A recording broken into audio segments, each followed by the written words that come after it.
पाठ 12 लोकगीत। आज हम बात करने वाले हैं इस पाठ के भाषा की बात के बारे में। यानी कि जैसा कि हम सभी जानते हैं कि हमारा जो पाठ को कंप्लीट करने का तरीका है उसमें सबसे पहले हम पाठ को पढ़ते हैं और फिर उसके आधार पर प्रश्न उत्तरों को करते हैं।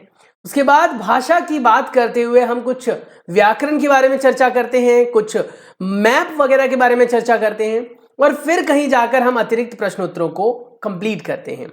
यही सिलसिला करते हुए आज हम बात करने वाले हैं भाषा की बात के बारे में और इसके सभी प्रश्नों के हल के बारे में। उम्मीद करता हूं कि आपको हमारे चैनल से सीखने के लिए मिल रहा होगा और अगर आप चैनल पर पहली बार आए, अभी तक आपने कुछ भी नहीं सीखा इससे, तो डेफिनेटली मैं आपको गारंटी दे रहा हूं कि आने वाले दिनों में आप बहुत कुछ सीखने वाले हैं। बस उसके लिए आपको चैनल को सब्सक्राइब कर लेना चाहिए। चलिए पढ़ते हैं कि आखिर कौन से प्रश्न यहां पर हमसे पूछे गए हैं। सबसे पहला प्रश्न है, पहले टाइटल क्या लिखा है मैंने वो देख लेते हैं। एनसीईआरटी सॉल्यूशन क्लास 6 का हिंदी का पाठ नंबर 12 है, ये नई किताब से बेटा, और पुरानी किताब से पाठ नंबर 14 है। लोकगीत हमारे पाठ का नाम है। पाठ्य पुस्तक के अभ्यास के प्रश्न उत्तरों में हम भाषा की बात कर रहे हैं। प्रश्न संख्या 1 है, लोक शब्द में कुछ जोड़कर कितने शब्द तुम्हें सूझे, उनकी सूची बनाओ। इन शब्दों को ध्यान से देखो और समझो कि उनमें अर्थ की दृष्टि से क्या क्या समानताएं हैं। इन शब्दों से वाक्य भी बनाओ, जैसे कि लोक कला। अब इसमें मैंने बनाया है लोकहित। हमारे नेताओं को लोकहित में ध्यान रखकर काम करना चाहिए। लोकप्रिय, डॉक्टर राजेंद्र प्रसाद लोकप्रिय नेता है। उसके बाद बेटा लोक संगीत, यहां प्रिय को काटकर लोक संगीत कर देना। लोक संगीत का अपना अलग ही आनंद है। लोकप्रिय को हटाकर लोक संगीत कर देना। उसके बाद है लोक नीति। लोक नीति यदि सही है तो देश में समाज का विकास होगा। लोकगीत, लोकगीतों की परंपरा का पालन केवल गांव तक सीमित रह गया है। लोक नृत्य, लोक नीति या लोक नृत्य ग्रामीण संस्कृति का प्रतीक है। लोकतंत्र, भारत में लोकतंत्र है। इनमें अर्थ की दृष्टि से यह समानता है कि शब्द लोक अर्थात जनता से संबंधित है। यानी इन सभी को अगर हम देखें तो सभी में जनता के बारे में कहा गया है। लोक संगीत यानी जनता का संगीत, लोक नीति यानी जनता के द्वारा तय की गई नीति, लोकगीत यानी लोगों यानी जनता में गाए जाने वाला गीत, लोक नृत्य लोगों यानी कि जनता के द्वारा नृत्य जो होते हैं वो। इसके बाद हमारे पास है अगला प्रश्न, 12 मासा गीत में साल के 12 महीनों का वर्णन होता है। नाम से पता लग रहा है 12 मासा, 12 मतलब 12 और मासा मतलब मास यानी महीने।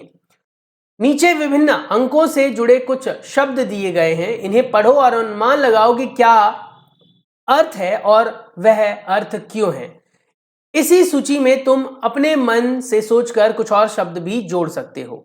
जैसे शब्द है इकतारा, सरपंच, चारपाई, सप्तऋषि, अठन्नी, तिराहा, दोपहर, छमाही, नवरात्र और चौराहा। इन शब्दों के अर्थ कुछ इस प्रकार से हैं। इकतारा यानी कि एक तारा वाला यंत्र, सरपंच यानी पंचों के प्रमुख, तिराहा यानी कि जहां 3 रास्ते मिलते हैं, दोपहर यानी दोपहर का मिलन, चारपाई यानी 4 पायों वाली, छमाही मतलब 6 महीने वाली, सप्तऋषि मतलब 7 ऋषियों का समूह, नवरात्र यानी 9 रात्रियों के समूह, अठन्नी यानी 8 आने का सिक्का, नवरत्न यानी 9 रत्नों का समूह, शताब्दी यानी 100 सालों का समूह, चतुर्भुज यानी 4 भुजाओं से घिरी आकृति, त्रिभुज यानी 3 भुजाओं से घिरी आकृति। ऐसे और भी शब्द आप लिख सकते हैं, हमें भी कमेंट करके बता सकते हैं। प्रश्न संख्या 3, को, में, से आदि वाक्यों में संज्ञा का दूसरे शब्दों के साथ संबंध दर्शाते हैं। झांसी की रानी, देखो संबंध बता रहे ना, किसकी रानी है वो, झांसी की रानी है। को, के, में, से आदि। पाठ में तुमने का के बारे में जाना। नीचे मंजरी जोशी की पुस्तक भारतीय संगीत की परंपरा से भारत के एक लोक वाद्य का वर्णन किया गया है। इसे पढ़ो और रिक्त स्थानों में उचित शब्द को लिखो। तुरही भारत के कई प्रांतों में प्रचलित है। यह दिखने डैश अंग्रेजी के एस यानी कि सी अक्षर डैश की तरह होती है। अब इन सभी के उत्तर में बेटा आप यहां लिख लेना, बाकी प्रश्न तो ऊपर लिखा हुआ है, वो तो आपके पाठ्य पुस्तिका में भी लिखा हुआ है, उत्तर को ही एक बार देख लेते हैं। तुरही भारत के कई प्रांतों में प्रचलित है। यह दिखने में अंग्रेजी के एस या सी अक्षर की तरह होती है। भारत के विभिन्न प्रांतों में पीतल या कांसे का बना यह वाद्य अलग अलग नामों से जाना जाता है। धातु की नली को घुमाकर एस का आकार इस तरह दिया जाता है कि उसका एक सिरा संकरा रहे और दूसरा सीधा घंटीनुमा चौड़ा रहे। फेंक मारने को एक छोटी नली, फेंक तो क्या फूंक मारने को होता है, यहाँ पर ये भी मिसप्रिंट है बेटा। हिंदी है, हिंदी में लिखते वक्त थोड़ा ऊपर नीचे हो जाता है, कोई कॉपी पेस्ट तो है नहीं, हिंदी है।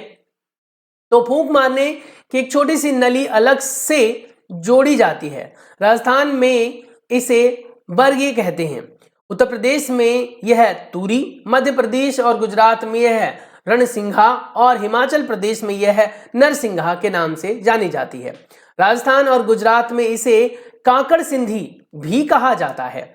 अब इन सभी में आपने में, तू, से आदि के बारे में जाना, ठीक है, और इन सभी में ज्यादातर में आपने नोटिस किया के बारे में कहा गया है ना, के आ रहा है। अब आ रहा है भारत के मानचित्र में। भारत के नक्शे में पाठ के चर्चित राज्यों के लोकगीत और नृत्य को दिखाओ। हमारे पाठ के अंदर बेटा ये कुछ राज्य थे जिनके बारे में बताया गया है। बिहार है, पंजाब है, बुंदेलखंड है, गुजरात है, पहाड़ी इलाके है, बंगाल है और उत्तर प्रदेश है। लोकगीत है कजरी, विदेशिया, चैता, सावन। पंजाब में है माहिया, बुंदेलखंड में आल्हा, गुजरात में क्या है माहिया या फिर आप कह सकते हो वो गरबा नृत्य। और उसके बाद पहाड़ी इलाके में है पहाड़ी गीत। उसके बाद बंगाल में है बाउल, भतियाली और उत्तर प्रदेश में है चैता, कजरी, विरहा और बारह मासा। नृत्य के नाम है जट, जटिन, झूमर, विद्या और मोनिया नृत्य, गरबा, समूह नृत्य और छाऊ और चरकुला। ये इनके क्रम से ऐसे दिए गए हैं, यानी ये लोकगीत हैं और ये इनके नृत्य है। अब आपको कुछ नहीं करना, इनके नाम नहीं दिखाने हैं, आपको ये नाम ढूंढने हैं, राज्यों के नाम। तो पहले नंबर पर अपना ये बिहार हो गया, दूसरे नंबर पर अपना ये पंजाब हो गया, देखिए यहां पर है। तीसरे नंबर पर बेटा आपका बुंदेलखंड है, ढूंढो बुंदेलखंड कहां पर है, किधर है ढूंढो। उसके बाद बेटा नेक्स्ट है आपके पास गुजरात। उसके बाद नेक्स्ट है पहाड़ी इलाके, बंगाल, उत्तर प्रदेश। इन सबको ढूंढकर आपको कुछ नहीं करना, बस गोले लगा लेने। इतना अगर आपको समझ में आ गया तो बेटा बहुत है। इसी के आधार पर आपसे प्रश्न पूछे जाएंगे। कोई भी और समस्या है तो आप मुझे कमेंट कर सकते हैं, मैं आपको पूरी तरीके से सहायता दूंगा। आपको व्हाट्सएप पर भी सारी हेल्प्स मिलेंगी, आपको ये मानचित्र वगैरह भी मिल जाएंगे। आपको कुछ नहीं करना है, सिर्फ कमेंट करना है कि सर हमें ये सारी चीजें अवेलेबल कराओ, मुझे एक मैसेज डाल देना है कमेंट करके, बस मैं आपके मैसेज को पढ़कर आपको रिप्लाई करूंगा। चलिए मिलते हैं अगली वीडियो में, जिसके अंदर हम और भी डिटेल में चीजों को सीखेंगे, यानी कि कुछ एक्स्ट्रा क्वेश्चंस के बारे में भी चर्चा करेंगे। अब तक जिन क्वेश्चंस के बारे में मैंने आप लोगों को इन 3-4 वीडियो जो कवर हुई है हमारे चैप्टर की, उसमें सिखाया है, वो सब आपके बहुत ही ज्यादा महत्वपूर्ण प्रश्न हैं। और ये ऐसे प्रश्न है बेटा जो अक्सर आप लोगों से पूछे जाते हैं। अब जो हम बात करने वाले हैं अगली वीडियो के अंदर, वो कुछ एक्स्ट्रा क्वेश्चंस हैं जिस पर मुझे पूरा भरोसा है कि उसमें से एक क्वेश्चन तो जरूर आएगा। अब कहोगे सर एक क्वेश्चन की लड़ाई के लिए पूरे 8-10 मिनट बर्बाद करें? बेटा एक क्वेश्चन 3 नंबर का, मतलब बहुत ज्यादा मजा आने वाला है। तो अगर आप ऐसी वीडियोस को मिस नहीं करना चाहते हो, अगर आप चाहते हो कि आपको सीखते रहना है, कुछ ना कुछ जीवन सीखने का ही एक पथ है, एक रास्ता है, तो बेटा चैनल को सब्सक्राइब कर लो, बेल आइकन को प्रेस कर दो, घंटी का बटन दबा दो। मिलते हैं नेक्स्ट वीडियो में, जिसके अंदर हम कुछ एक्स्ट्रा क्वेश्चंस के बारे में बात करेंगे। तो इस लोकगीत वाले पार्ट से हमने जाना और सीखा कि लोकगीत कैसे महत्वपूर्ण है। Stay tune, take care, bye bye.